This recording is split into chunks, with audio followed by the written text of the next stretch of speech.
call the Honourable David Parker. Thank you, Mr Chairman. Can I concur with my colleague Grant Robertson and the Minister of Finance comments? I do think it reflected well on New Zealand that we were early to the party when it came to saying that we thought that this was a good idea, and that we then tried to mould it into a well-governed organisation that will do good in the world.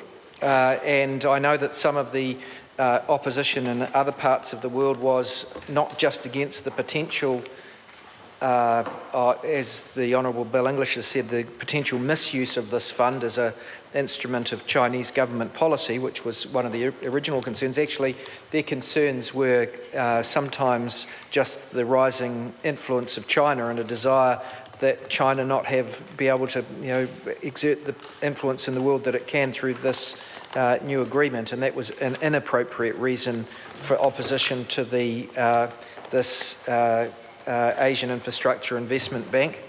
And I'm pleased that the New Zealand government got on the right side of that debate from very early on. Mr Chairman, there's one issue that I would like to in particular raise in respect of Part 1. Part 1, as the Minister has already told the House, inserts the Articles of Association, which are set out in Schedule 8 to this bill. It does that at Clause 5 of the bill.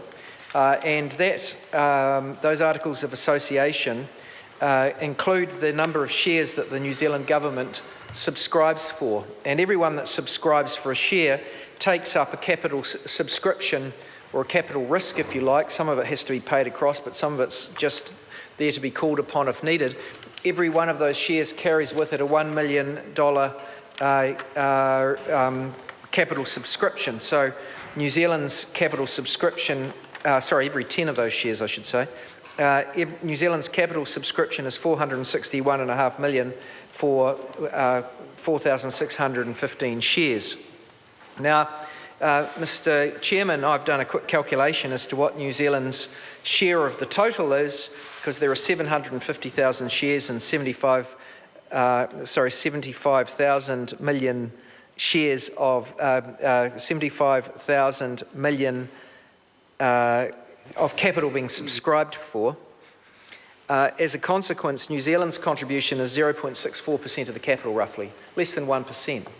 Now, Mr Chairman, the proportion that New Zealand takes in these organisations, and the IMF's the same, is lower than it would have been in yesteryear, because the New Zealand economy has not grown at the same rate as overseas economies have, and as a consequence, our proportion of the total of these capital funds is less than it used to be in yesteryear. We saw that I'm not sure whether it was earlier this year or last year, when Act of Parliament was brought to change another of the agreements under the International Finance Amendment Agreements Act, where we amended the IMF articles to note the changing proportion of different countries in the world economy, and New Zealand's percentage of the total capital went down because our share of the world's economy went down, because New Zealand hasn't done as well as some other countries. Now, at the time of that debate, sir, the International Finance Agreements Act was amended to enable amendments to Articles of Association by way of regulation by the executive, rather than bringing those agreements back to this House. Now, the effect of this amendment bill, in concert with the earlier amendment bill that says these things can be changed by regulation, is that this Parliament is setting up a system in respect of the Asian Infrastructure Investment Bank, which is what this bill is mainly about, which in the future we're handing over to the executive the power to change. Now, we objected to that at the time when the regulation-making power was being conferred on the Minister of Finance and the government, because we think that we should have these important agreements coming back to this House when they require alteration. It actually doesn't happen very often.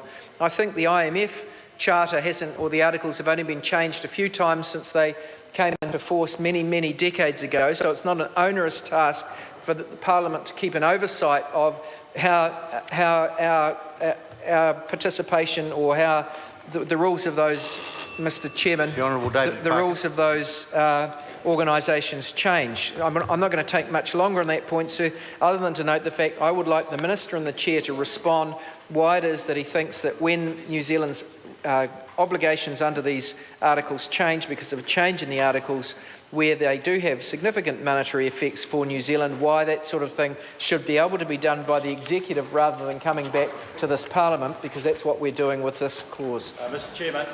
The Honourable Phil Goff. Mr. Chairman, Part 1 of this bill